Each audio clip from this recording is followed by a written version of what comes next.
And if folks haven't yet, taking the time to listen to the body, make the adjustments that might be helpful.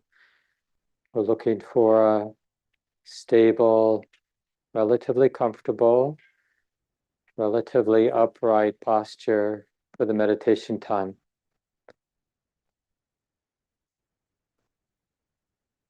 Really, we want the body to reflect the heart's intention to be right in the middle.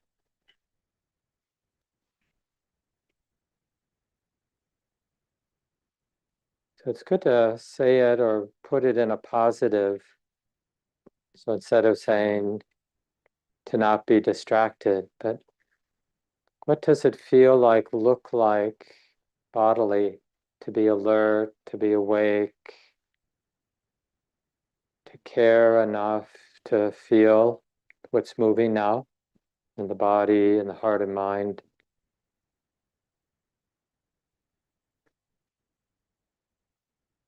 And it really is a quality, the quality of care.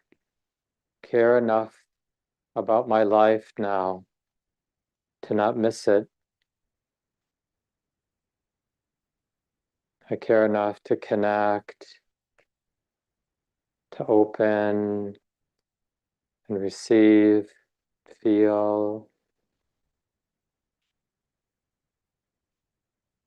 It's not like we're looking for an answer or feeling obliged to have to define things for ourselves, explain what's happening to ourselves. It's more simple.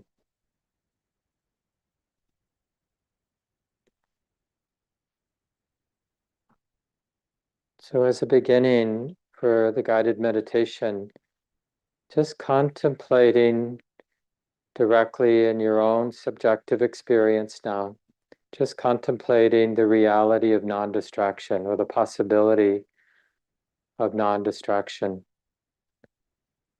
And then, of course, noticing the tendency towards distraction, getting lost in thought,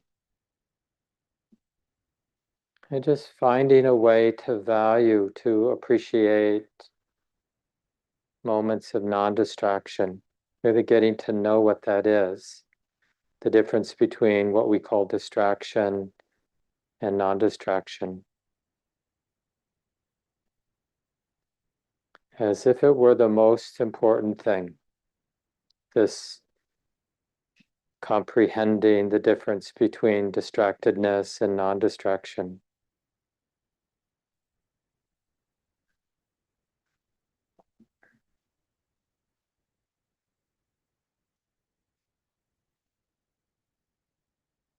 And it's not about getting tight or trying hard.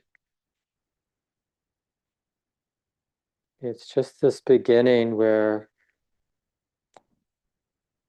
this value of non-distraction is seen as relevant, as really important in my life.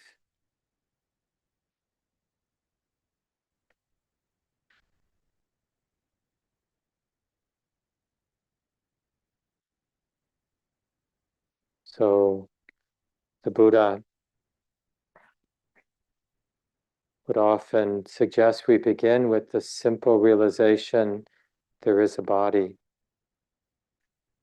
So it's not about thinking about our body, but just that direct sensing of what we call body, of feeling the body sitting, the physicality, the pleasantness and unpleasantness of the sitting body, the breathing body, just as it actually is now, moment by moment.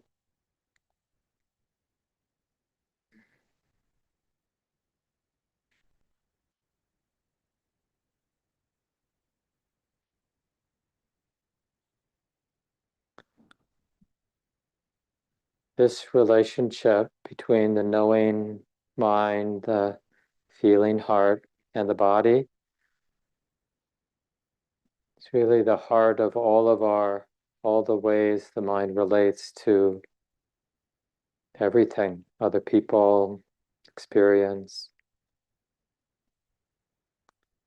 So if we tend in our lives to be unaware of the body, chances are we tend in our lives to be disconnected with so much of our experience, just like we are with our bodies.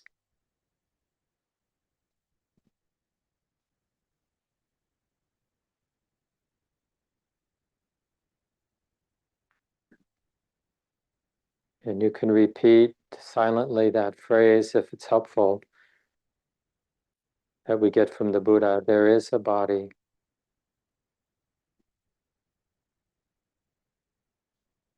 There is this experience of embodiment, and it's relevant. It's like this right now, sitting, breathing.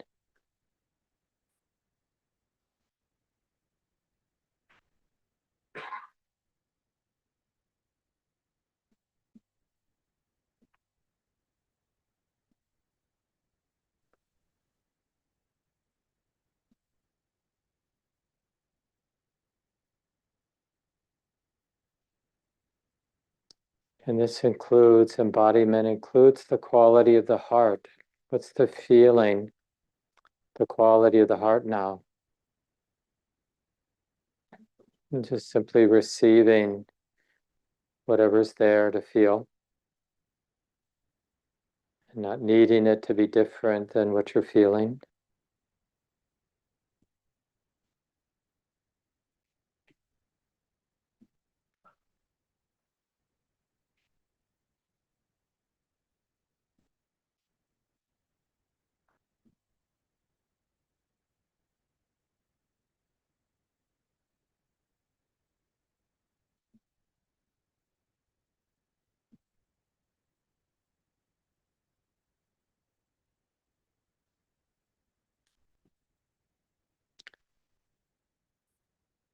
In our teachings from the Buddha, he talks about how all of the other wholesome qualities of mind tend to gather when there's this non-distracted presence, this stability of present moment awareness, qualities such as curiosity, steadfastness, joy, calm, stability, or that unification, the coming together of the heart, and balance and equanimity.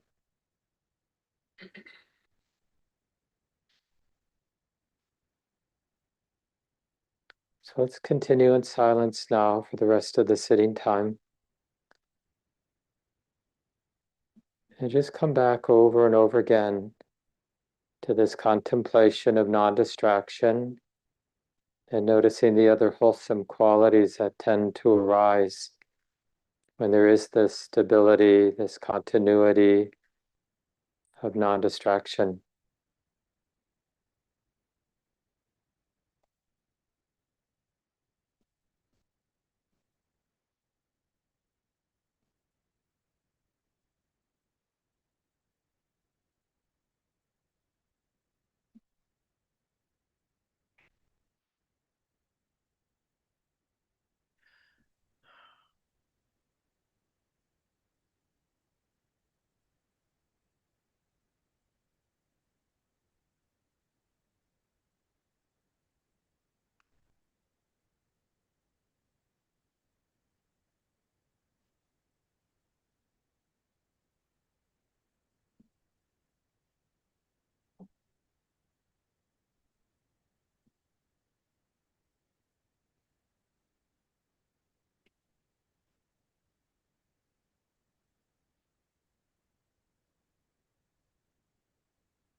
So now for the last couple minutes, I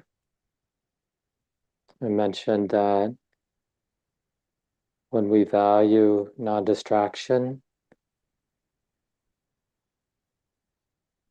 just remembering to recognize the present moment, whether it's the experience of the body sitting or the experience of breathing in, breathing out, or whatever might be predominant in any moment. Oh yeah, this is being known. It's a simple act of connecting or recognizing it's like this. And when we have that stability, continuity of present moment awareness, you might start to notice a lot of wholesome qualities there in the mind, like the quality of interest, curiosity, the quality of energy, that being steadfast, like, oh yeah, this is relevant, being present is relevant, the heart's committed to being present. You might notice joy, that uplift of the heart,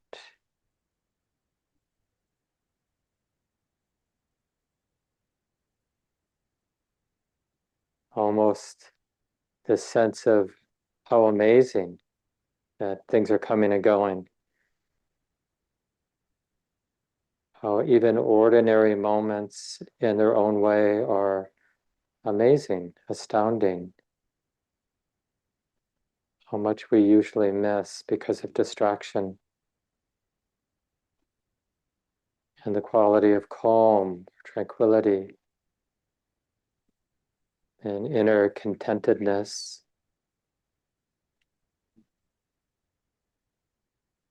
Or the quality of samadhi, that stability, that stillness, not needing the moment to be different.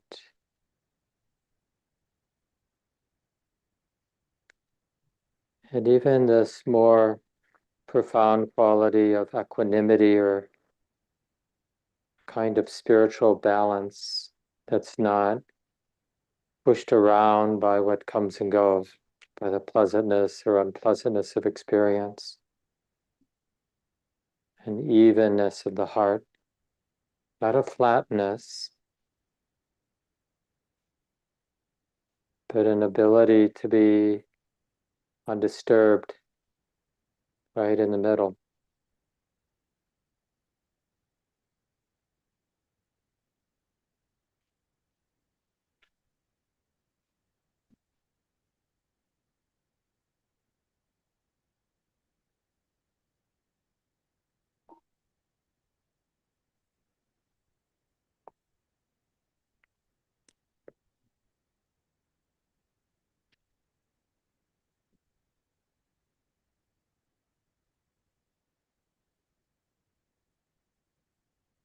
And feel free to take some time to move the body a little, stretch, whatever you need to do.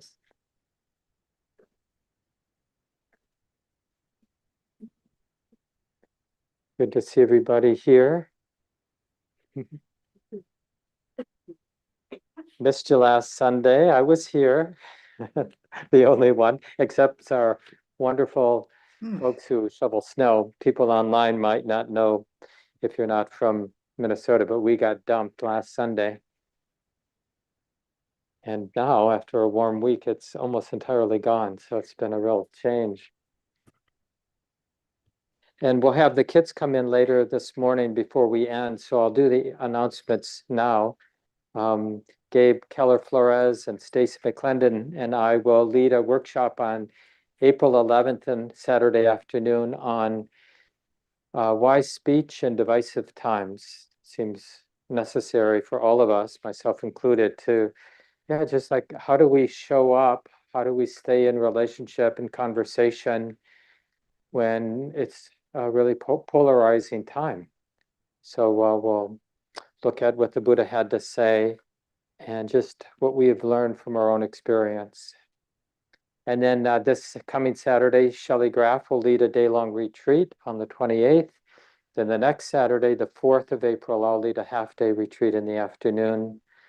And next Sunday, we'll have our quarterly potluck. It hasn't been exactly quarterly since COVID, but we're trying to get back on track. And it was supposed to be last Sunday, but the blizzard got in the way. So we're going to do it next Sunday. So if you want to stay after the Sunday, obviously it's an optional thing. Everyone's invited, generally vegetarian dishes and from the community. So join in for that if you'd like. So maybe you picked up from the guided meditation that today I wanted to reflect a little bit about these teachings from the Buddha on the 7 factors of awakening. And it has a nice history and I think there's something we can intuit just in hearing these stories. But at the time of the Buddha, when somebody was really sick, one of the things that they would do is they'd send somebody over to recite the teachings on the 7 factors of awakening. It's basically a list of beautiful, wholesome qualities that when they're developed and in balance, the mind inclines to awakening. Because remember, the way the Buddha understood from his own experience, and the way we can too, is both are patterns of reacting in ways that are stressful and causing suffering here and there, and sort of living out of unwholesome qualities of mind like anger and fear and anxiety and greed and hate. And that process of relating unskillfully and setting suffering in motion, that's a natural process. And also the awakening, like the liberating our heart from the heavy states, that's also a natural process. And so when wholesome qualities, the appropriate supporting wholesome qualities are developed, then the mind naturally, unavoidably inclines to liberation, to more freedom, more love and wisdom in life. And he uses the simile in the same way that a river inclines to the ocean. These 7 factors, when developed, incline to awakening, to freedom. So you could probably guess, like if we were going to choose people to be on our kickball team or some sport that you're familiar with, you might initially think of, well, I'm going to select Joey because he's my brother or something like that, or he's been a good friend. But if you really want to win, you're going to be thinking about, well, what are the qualities I'm looking for to make a good team? You can catch the ball, you know how to kick, you can run fast, you keep your cool when things are tight, right? And so think of it this way, like, okay, we have a challenging human life, all of us. What sort of qualities will help me navigate this life? And you probably have heard the word karma, and it means that intentional actions, things done with intention, matter. They set stuff in motion. So that even includes what we have trained our mind to notice, like what qualities we notice, we recognize. That matters. If I don't notice the quality of generosity, for example, and I don't notice what generosity, when I'm being generous or when someone else is being generous, what that sets in motion internally, externally, then there's very little learning. So when we intentionally choose to notice wholesome qualities, it's really potent. So that's the idea behind, even the Buddha, like when I think it was when the Buddha was really sick. I forget exactly what the ailment was, but he had one of the senior monks come and chant or recite these teachings, just having somebody remind him of the beautiful qualities, the stability of awareness, investigation, like being interested, being curious about how things come to be, that steadfastness, that energy or effort, you could say, joy, tranquility, samadhi or concentration, and equanimity. These are the 7 factors. And I'll spend the next couple of weeks talking about these, but today I'll just talk about them as a whole and just encouraging you to, I would even memorize this list. I think it's a nice list to memorize.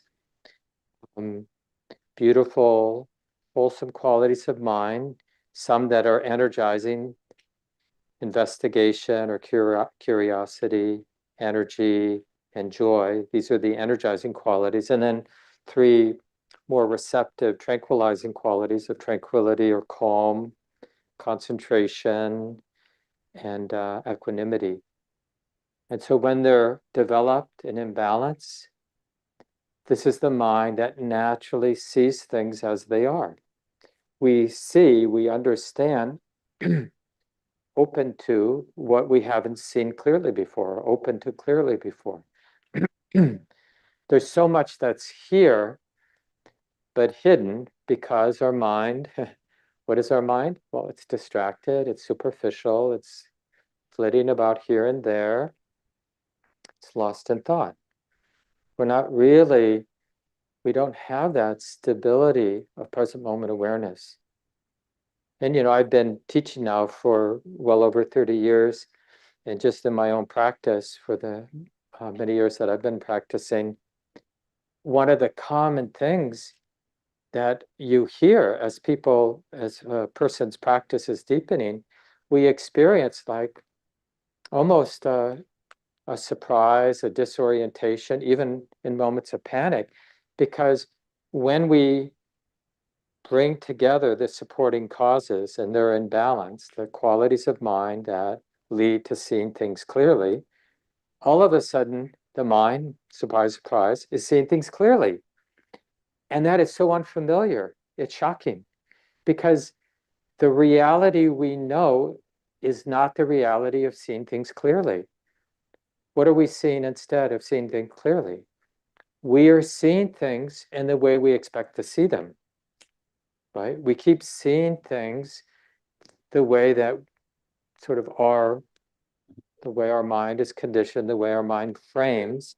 We just keep seeing the same thing, different angles on the same thing. This is the world. Oh yeah, I've been here, done this. This is Mark. This is my partner.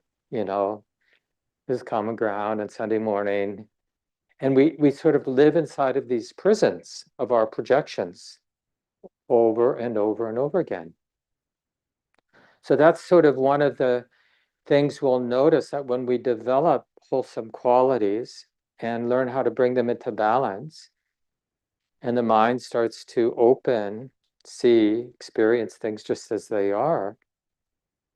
One of my teachers, Sayadaw U Tejaniya, this Burmese Buddhist monk, he says the very definition of those insights is that they're surprising.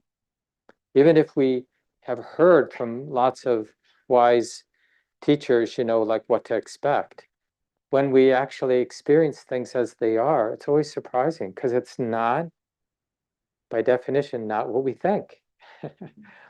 And the Buddha says this, he says, no matter how you conceive of things, the truth will always be otherwise. Like you can't conceive, because just the mind clinging to that conception, to that idea, is never going to align with the direct, immediate experiencing of the way it is.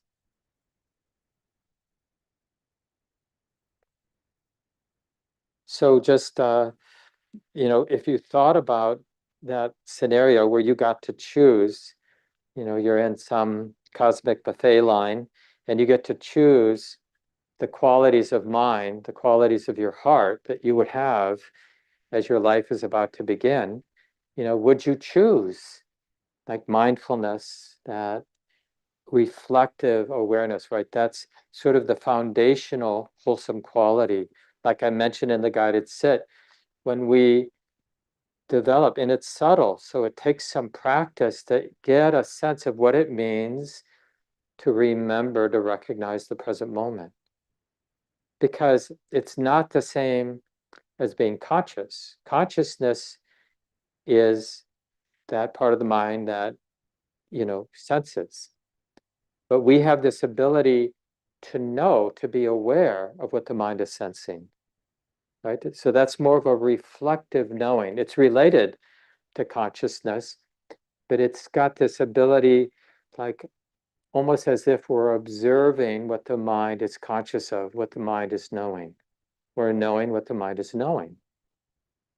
And that you can feel and sense how that sets in motion learning.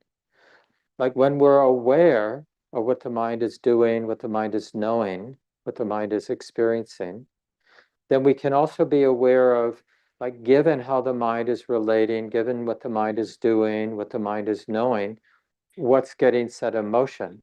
So like when a lot of tension is getting set in motion, we're basically able to read, oh yeah, when there's this, there's that.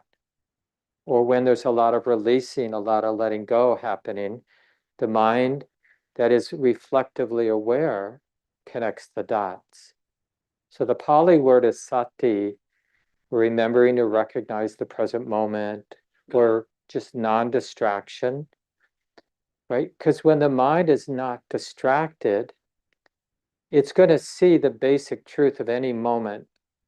And the basic truth of any moment is there's a experience, could be a thought, could be a sound, could be some visual experience, sensation of the body, smelling, tasting, right? So either a mental activity or a bodily activity, and it's being known. That's the basic truth of a moment. Now, are you aware now that there's an experience being known? You might be aware of Mark's voice, you might be aware of some thoughts, but are you knowing that you're aware of those things? Or are you knowing that you're knowing this? You see, it almost makes us initially feel a little self-conscious, like, I don't think I'm supposed to be knowing what I'm knowing. It's like,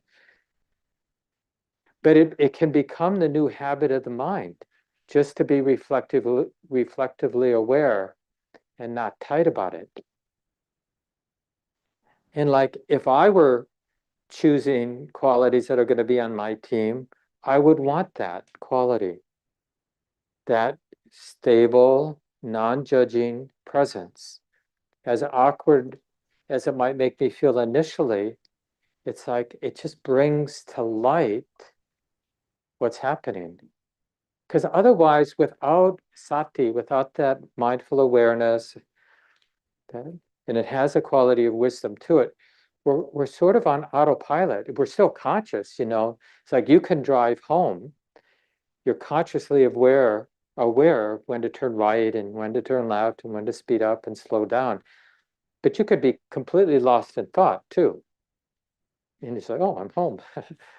Because we don't remember, we weren't aware of like holding the steering wheel and pressing on the gas and putting the foot on the brake and turning this way and turning that way, or just aware of the mental activities.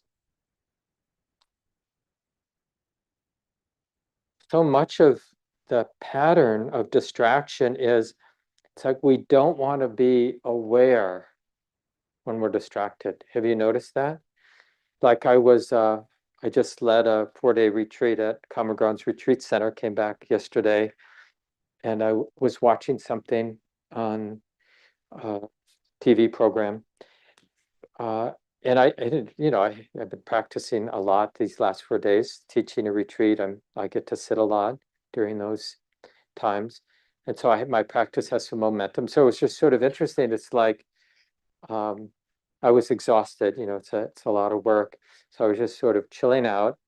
And then, but the practice was just like being aware, and it kind of ruins it. It's like, no, I want to be oblivious. I don't want to be aware. But but this begins to change with practice. It's like it becomes the friend we always want around. Like think about this first quality of sati, mindful awareness. Now being reflective, where wouldn't we want to be mindfully aware? Like think about different places in your life, different situations. Is there any place you really don't want to be awake? Don't want to have that stable, clear, non-judging, reflective awareness. Oh, it's like this. This is what's coming and going. This is how the heart's relating, right? It's just seeing things. It's like you're putting a mirror right into the middle of every moment. And all that mirror is doing is reflecting back to the mind. It's like this. It's like this. It's like this. It's like this. Because the mind, in all of the activities, how we live our lives, that is just nature. It's just like causes and conditions playing themselves out, like all the ways that this heart has been conditioned and all of the preferences that have arisen in that conditioning process and what's going on around me and how the mind's like it's just nature playing itself out. But now there's a stable, clear mirror just as reflecting back. Oh, there's this, and then there's that, and then there's. So where wouldn't you want that kind of stable presence? Where would it be a problem? Not a helper, not a good friend. So that's the kind of reflection that would be good to play with as we spend the weeks looking at these 7 factors. Just challenge yourself. Actually, you can ask yourself, do I want to be present now? Is it okay to be present now? Is it a chore to be present now? Or is in a weird way, is distraction actually more work than the stability of present moment awareness? Initially, it feels more work because the habit of distraction of the mind looking for something to absorb into. Have you ever caught your mind sort of hungry for distraction? The obvious example is the doom scrolling we do on the internet. It's like, help me, I need something there's got to be something that I haven't seen yet that's of interest. But we do that in all ways, like even, excuse me, sitting in a room like this. You're kind of facing me, but in the periphery are all these other people, and they're all wearing clothes that you can evaluate and decide if you like or don't like. And they all have body shapes of particular ways that are going to evoke this thought or that thought. And they're all, just everything about them we have opinions about. And we can't stop that because we've been conditioned by culture. And there it all is, playing itself out. Right? And we're sort of always, and then we can always turn inward and just like, I can judge my thoughts. I can get distracted about a memory or about speculating about the future. And so we're in this habit, the mind is in this habit of feeding, in a very real way, feeding on experience, trying to get something from experience. And what are we trying to get from experience? Some sort of confirmation, some sort of ground, okay, like egoic ground. Even if I'm beating myself up by how I'm thinking about me, but at least I feel solid. It's like I'm a jerk and nobody likes me. And but there's a sense of like, well, at least I'm real because I know who I am. I studied educational psychology for a long time as a grad student and worked in the schools for a number of years in the 80s and 90s. And one of the things that was being taught back then is this pattern of children seeing hostile intentions. I was a behavior specialist in Minneapolis public schools for a while. And this, it's like how both adults and children, will even use negative constructions of ourselves because more than anything, we want a construction of ourselves. And we feel anxious if we don't have a clear construction of self. We don't know how to let the construction of self fall apart. That's partly what we learn in our practice. Like, it can fall apart. Don't worry, it can come back together. But once we see it fall apart, when it comes back together, we relate to all of our future constructions of self in a lighter way, with a little bit more humor, a little bit more space. We don't take a little less self-importance, don't take it as seriously, because we've seen, and the thing is, these constructions of selves that we have, I mean, even today, we've had so many different constructions of ourselves.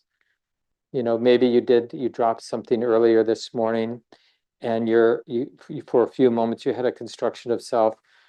I'm an idiot. I'm such a klutz, right? Or maybe you said something brilliant to your partner, and they loved you for a moment, and you had a different conception of self for a while. Like, I'm great, I'm loved. How amazing, and on like that. Or we have the conception, more of a collective conception, we're screwed, we're all screwed, right? Or some sort of hopeful conception, like, we'll get through this, good things are happening. So even in one day, even within 1 hour, there's so many, but part of delusion, part of the just patterns of ignorance is we're missing how fluid these conceptions are. So each time a conception arises, there's a grip. And even though it's so inconsistent, so changing, in that moment, the mind is identified with the particular conception that's just arisen. Oh yeah, that's me. Like, oh, I won't go into that story. Too many off ramps. And I'll spend a little bit more time talking about this, but over the coming weeks, but just to see how one way to understand these 7 factors is how one supports the next. So when we do have that presence, that stable, clear, reflective presence, like we're remembering to recognize it's like this now, which we can do right now. However it is for each of us right now, this is not a new quality of mind. This is a quality that's already there, but we're choosing to strengthen it by recognizing it. So can't we recognize right now, each of us, that this moment that is here is being known. It can be known. I can be reflectively aware that, like, sitting is like this, or hearing Mark is like this, or thinking about what Mark is saying is like this, or whatever is happening, that it's happening here and now. But we can be reflectively aware of that. It's almost like there's space, let's say call it the knowing space, and it's knowing what's happening in the space. So observing is not a bad word, but we tend to think of observing as like I'm somewhere distant from the thing I'm observing. So that's why observing is not a great word, but a lot of it, part of the word observing is useful here. But we're observing from right in the middle. We're not, the observing isn't somehow distinct from what's being observed. But you see, like, the mind will try to construct, because it, like I said, it wants to conceive of itself as something with ground. So when we start mindfulness, there is that sense of like, yeah, the one who is mindful is on some kind of watchtower, being mindful of what's over here or over there. But you'll see as you just develop and recognize it more and more that there isn't any distance. Like when we're aware that it's like this now, where is that awareness that it's like this now? You see, it's not different, it's not in a different place than what's being known, what the awareness is knowing. There's only this, and this is always an experience that's being known. So the knowing is never somewhere else than the known. And together, we call it this. The present moment, reality. What's truly astounding is we haven't been that interested in our experience, right? Because as an animal, we have a very strong external orientation. Like we imagine there's a world out there. Is there a world out there, by the way? We don't know, do we? I mean, I'm touching the lectern, but where is that smoothness of the wood or the scene of the wood? Where is that all happening? Here, right? There's a experience like touch, being known, and where's that happening? Here.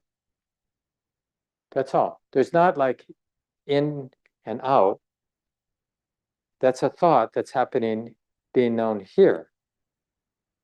And I'm just making this point just to bring a little humility about how little we've actually investigated things, like this human subjective experience, and how radical being present is. Because one of the things that get in the way of practice is thinking, oh yeah, I'm already present. Well, why would you need to come hear some teachings or put some time aside every morning if you're already good at it, right? So this is another one of those things that arises consistently with people who dig into the practice, is they're so amazed by how little present moment awareness there is. That's a good sign. To realize how rare it is to be present. Thinking you're present is a bad sign. Generally speaking, right? Because we're just not. We're lost in thought, including lost in the thought that I'm present, right? Thinking that I'm being present, I'm aware, right? I can be thinking that thought and identified with that thought and not aware at all. One of our senior teachers, Western teachers, a Buddhist monk, says there's nothing more miserable than going to Buddhist conferences. And he's making the point that where people are talking about this stuff, but haven't gotten interested in the practice. And there's a lot of that. I mean, even, because the ideas are interesting, as ideas go. But what's important is to, this is the Buddhist definition of wisdom. Like we do need to hear information that's different than the information we already have, right? Because otherwise things just tend to repeat, like I said earlier. And then we have to start contemplating that information so that we understand, like, the whole point of the information we're learning is to affect how the heart, how the mind is opening, is seeing, is experiencing. We're looking for a shift, and then that shift happens and we see what we haven't seen before, what we call insight. And when Theravada Buddhism or early Buddhism came to the West, more and more we just refer to it as insight meditation or vipassana meditation, which means insight, because that's such a central part of what the Buddhist teachings are about, cultivating the qualities of the heart that allow the mind, the heart, to see what it isn't seeing. Because the Buddha, as a kind of spiritual doctor, realized that the problem was misperception and misunderstanding that comes from the misperception. We're just not seeing clearly or seeing things as they are. And so the choices we make, the way we live, the values we have, they're all arising out of misunderstanding and misperceiving. So if we're misunderstanding things in terms of taking things really personally and having a lot of self-importance, well, that affects everything. It affects all of our relationships. it affects how I relate to possessions, how I relate to birth and death and all the important things in life. But that whole pattern of taking things personally and self-importance, conceit, right? That might arise because of misunderstanding. I mean, I think most of us are pretty comfortable with everything being nature, but somehow it doesn't occur to us that that means like even my most personal thoughts are also just a natural process. We somehow hold ourselves apart. Everything out there is nature. Even we could be sitting, in a busy airport or stadium, watching people and just say, oh yeah, just people acting out their nature just in this impersonal way. But me, the observer, is somehow distinctly apart from natural processes. So when we start to see that everything is nature, just doing what nature does, playing out causes and conditions, well, that's different. And that's that piece, how the stability of present moment awareness really supports curiosity. All of a sudden, the mind realizes, like out of humility, there is something here to see, that wisdom that this mind is not seeing yet, and it's relevant. Right? You see how that just sort of makes the mind awake, alert. What is it? What is here but being missed? Like one of the most pervasive things. So this is the second factor of Dhamma Vichaya, investigation of Dhammas, or investigation of the way it is.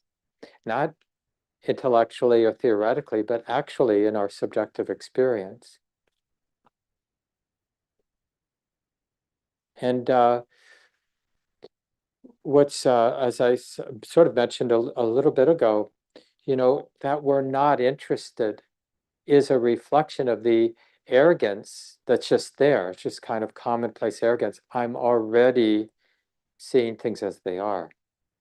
Right? That's kind of the default, or the most basic expression of ignorance, is thinking that we know, thinking that I understand already, or that my understanding is in alignment with reality.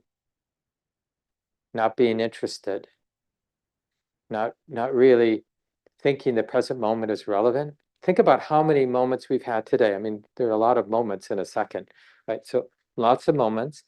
And how many today of the many, many, many moments has there been an authentic interest?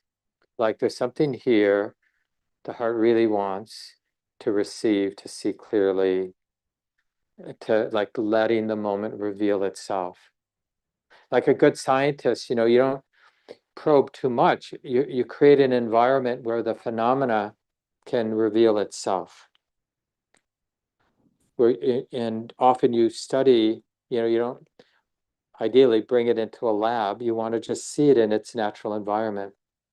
Okay, here's the mind, the thinking mind, or here's the feeling body, sensation in the body, or here's the experience of hearing, and just let it reveal itself as it is. And the fact that we think we already know those things, we just miss so much of our life. It's like cars drive by, but immediately there's the perception, oh yeah, that's just a car.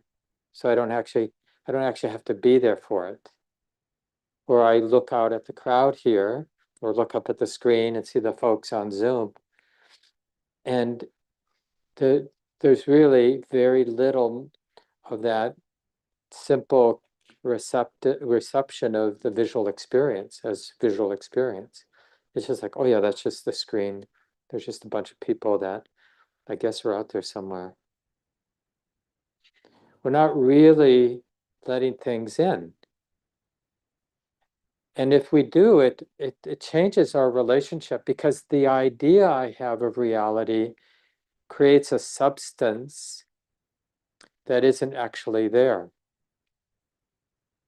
I often say this just in terms of the concept of Minneapolis. Makes it a place.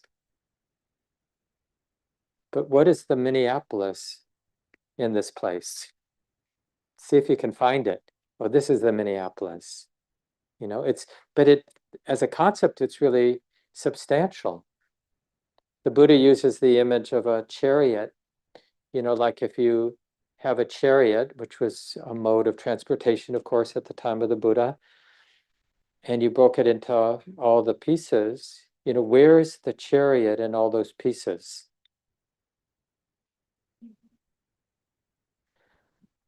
So this is what that stability of awareness and that investigation does.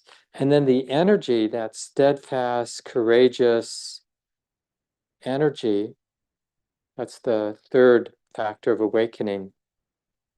It's like because of the curiosity and because of the learning, the insights that come from the curiosity, there's this doubling down in the heart. Like, oh yeah, this is the most important thing. And I'm resolving not to forget. Because we sense how easy it is in life to get distracted. We get swept away. There's so much going on, just the basic survival plus all the other things that, we're seduced by in our culture. So that energy, that steadfastness is like remembering, like I'm remembering what I want to remember. I'm remembering the most important thing. I'm remembering that I don't want to forget. And those of us who've been practicing for a while realize how hard it is to keep the practice in mind. Even those of us who on the surface seem to really care about it.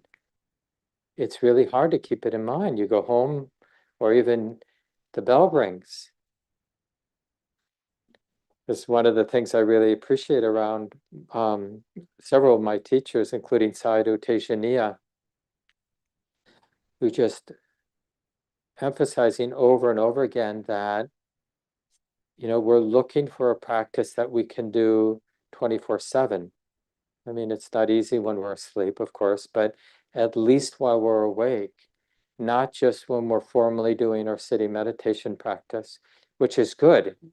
The formal sitting time is like going to kindergarten. It's relatively easy to learn some lessons because the environment is relatively simple and safe. But then, we take it on the road and we have breakfast and, and on from there. I see the children are here, so I'll leave it here. We'll come back next Sunday.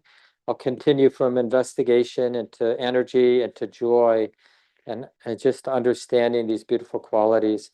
And I always put a document in the calendar. So if you go to Sunday morning's program, you'll see a link for a Google Doc. And there are a couple of nice articles, one by Gil Fronsdal, one by Christina Feldman, and a few other resources on this topic of the 7 factors.